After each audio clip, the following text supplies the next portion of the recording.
Why don't we talk about what Israel's doing with regard to all those nuclear weapons and how Israel had threatened European capitals? If you look at the background of this, Israeli military researcher, historian Martin van Creveld had actually threatened European cities with annihilation with those 200 to 400 nuclear weapons that Israel reportedly has.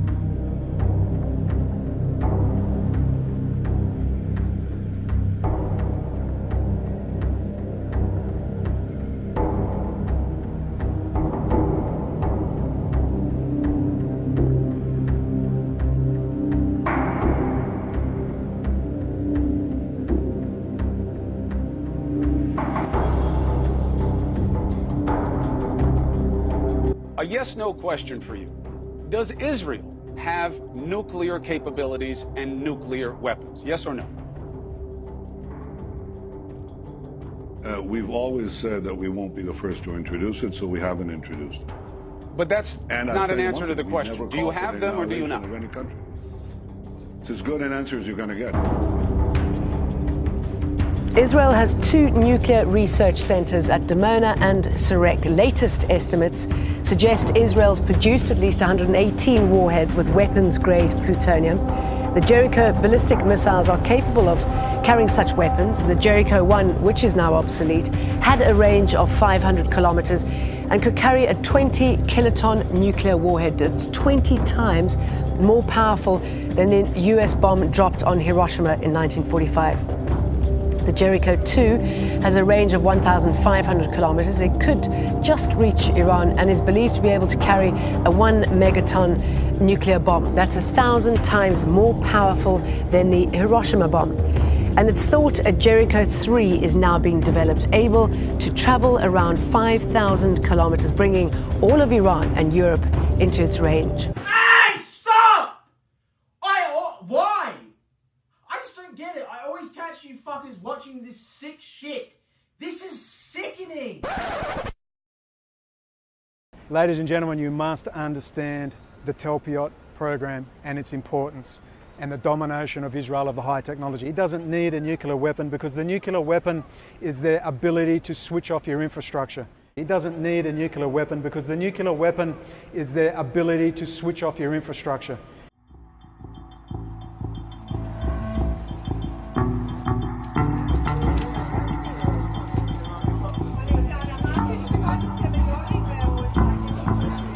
Maybe you can go back and tell me how you 3 guys got together and came up with this crazy idea. A couple of years after all of us were discharged from the military, we just each went his own way, and at some point we realized, okay, we are pretty bored with what we do today. We kept thinking that we want to do something special, right? Something different. So we started looking at different areas until we learned about the world of connected cars.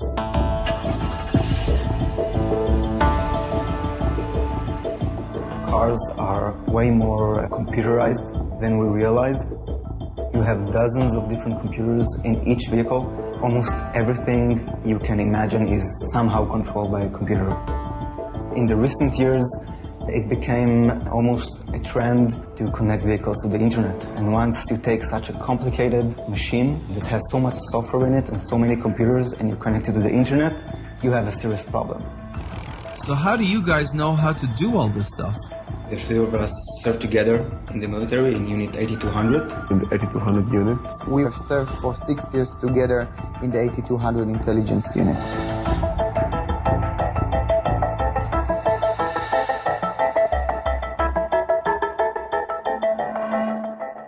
Unit 8200 is the backbone of the Israeli intelligence community, and it's also a hotbed for Israeli high-tech.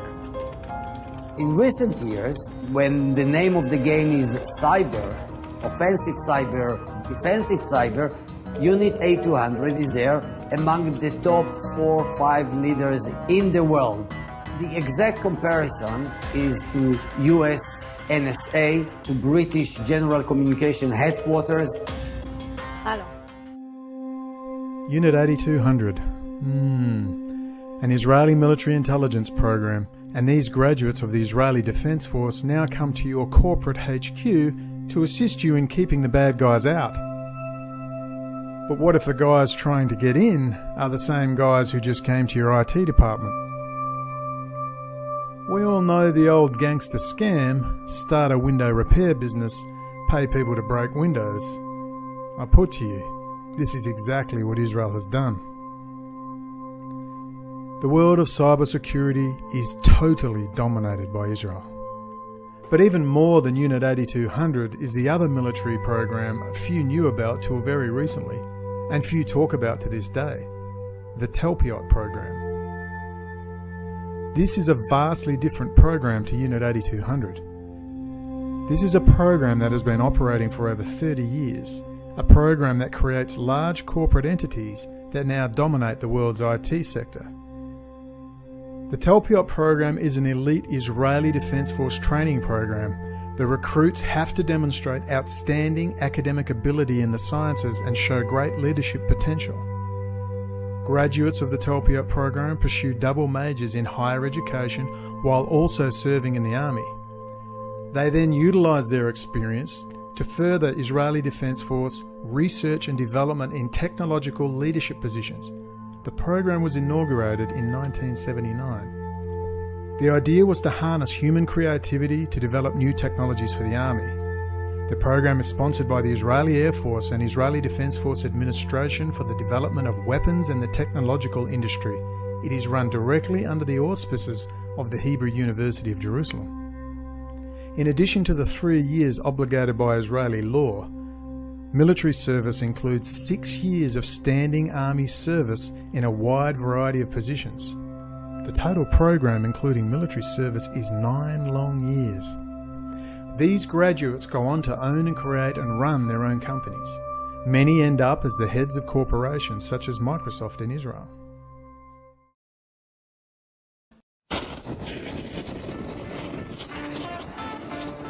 Okay, hands up if you knew Microsoft had moved to Israel. Yes, Microsoft has shifted all core coding, things like Windows Management Instrumentation, Checkpoint VPN Remote Desktop. The Windows Security Center went in 2009. Yes, Israeli techs, Israeli coders have been handling Microsoft Windows Security Center since 2009. Welcome to Microsoft in Israel.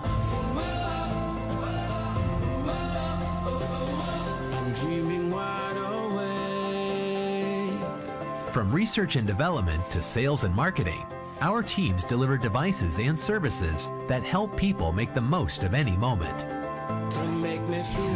Israel is the most entrepreneurial country in the world, with over 5,000 technology companies and the highest average venture capital deal size per capita.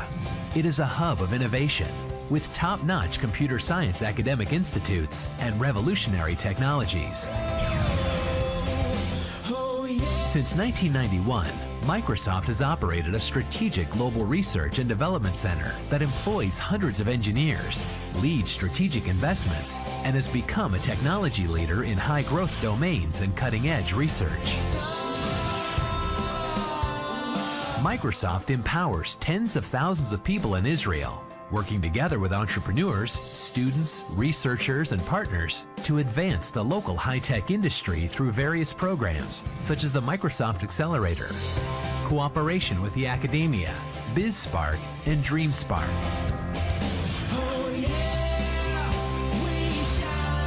Microsoft is a place for innovators, problem solvers, and creative thinkers. It provides numerous career opportunities to students, graduates, and experienced professionals. Every day brings excitement, challenges, teamwork, and fun. Together, our work impacts users' lives in Israel and across the globe.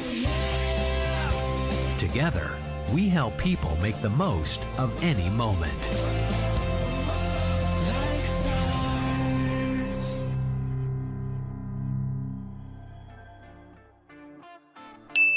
This might explain a few problems we've all been having with our Microsoft Windows machines, mightn't it? It makes you wanna cry. So if you've been following my work, then you'll know that not only has now Microsoft got control of the software backdoor in Microsoft Windows, up to 90% of all computers, private, corporate and business, use Microsoft Windows. Active Directory, WMI, Windows Management Instrumentation, all that core code down to the kernel, trusted installer, the updates, they're all done in Israel. Now things are making sense. Pleasure to see you. Hello? Hello? Hello. I think we're marking 25 years of cooperation between Microsoft and the State of Israel. We should now chart the next 25 years. Israel is a center of great technological innovation. Microsoft is a great technological company. It's a marriage made in heaven, but recognized here on earth. Thank you so much, Prime Minister, and it's a real pleasure to be in Israel. And as you said, the 25 years have been fantastic. 25 years, and we look forward to 25 more. Indeed. Thank you. Thank you. Now you see the massive security breaches, in particular the Intel factory in Israel itself.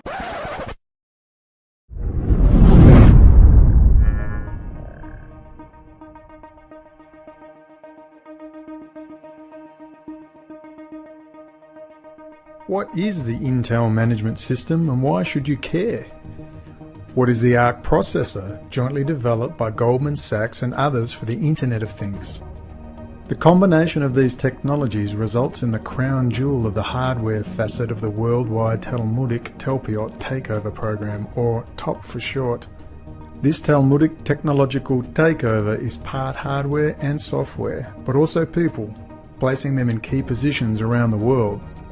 It's a fully integrated combination flesh and blood backdoor, or FAB, into the world's high-tech infrastructure, which includes the emerging Smart Cities program combined with the Internet of Things and artificial intelligence.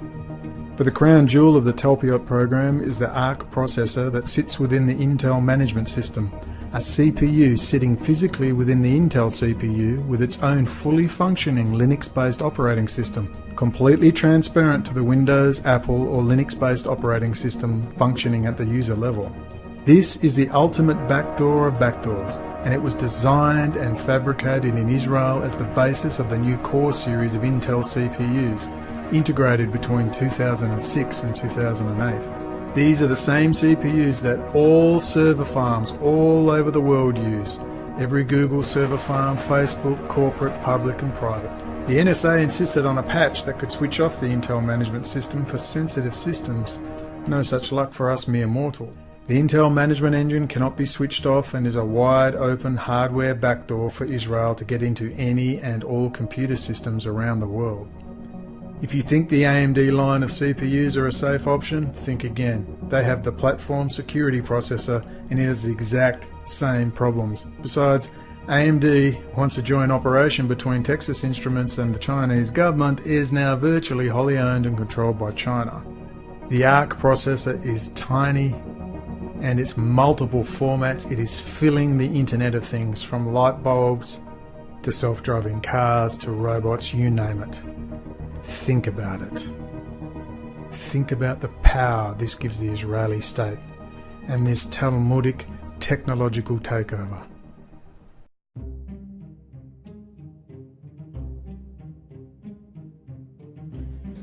I know you need ratings, but just hold it. I have ratings. I'm not saying we should be friends over there with anybody. I'm saying we should be objective. We have developed serious enemies from a one-sided policy. And yes, I believe Israel, through their lobby, has manifested total power of the Congress of the United States. Power. And my concern is power. the taxpayers and the citizens of the United States should control their government, not a foreign entity. To suggest, as you're doing here tonight, that they control our Congress, that, quote, they are influencing and the sole control of influencing of our domestic policy is an absurdity. It sounds like you are a kook. Sean, I'm not suggesting it. I'm telling it.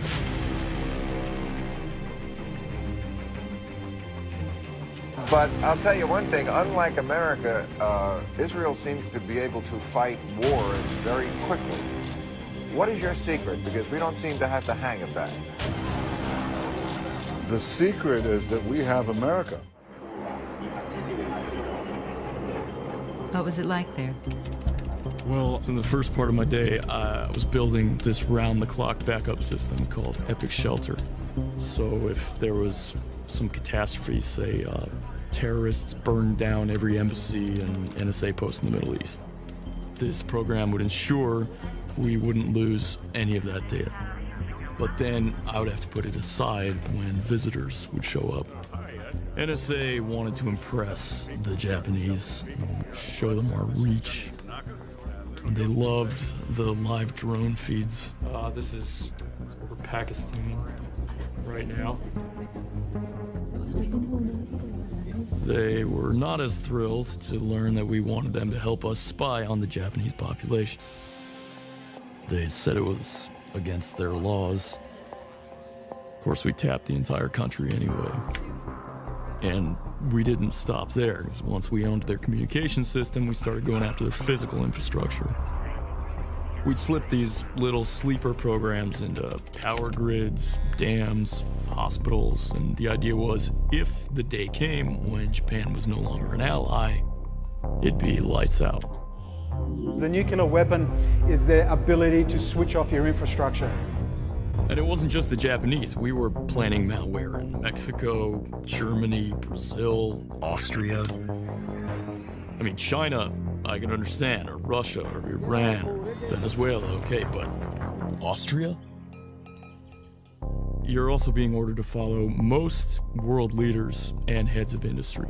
You know, you're tracking trade deals, sex scandals, diplomatic cables to give the U.S. an advantage in negotiations at the G8, or leverage over Brazilian oil companies, or helping to oust some third world leader who's not playing ball. And ultimately, the truth sinks in that no matter what justification you're selling yourself, this is not about terrorism. Terrorism is the excuse. This is about economic and social control. Thank you, President Trump, for having the courage to keep your promises. And the future belongs to those who can seize this change. We are positioned right at the cusp of this change, right at the center of this change. We can take it, and we are. It's changing us. It's giving us powers and prowess that we never had before. It's giving us powers and prowess that we never had before. But we're in a position now to compensate beyond anything that we dreamed of. And cyber is a real domain of power. And cyber is a real domain of power. Israel now is a cyber power, it's a water power, it's a solar power, it's an agricultural power, it's a milk power, can you imagine? This makes Israel very powerful. This makes Israel very powerful. This makes Israel very powerful. And the future belongs to those who can seize this change. And the future belongs to those who can seize this change.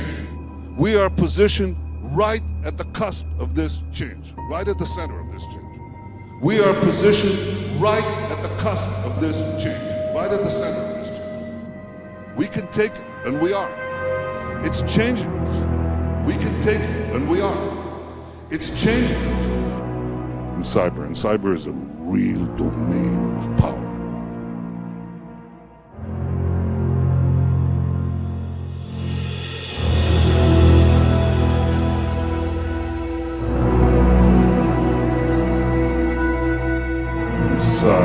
Cyber is a real domain of power.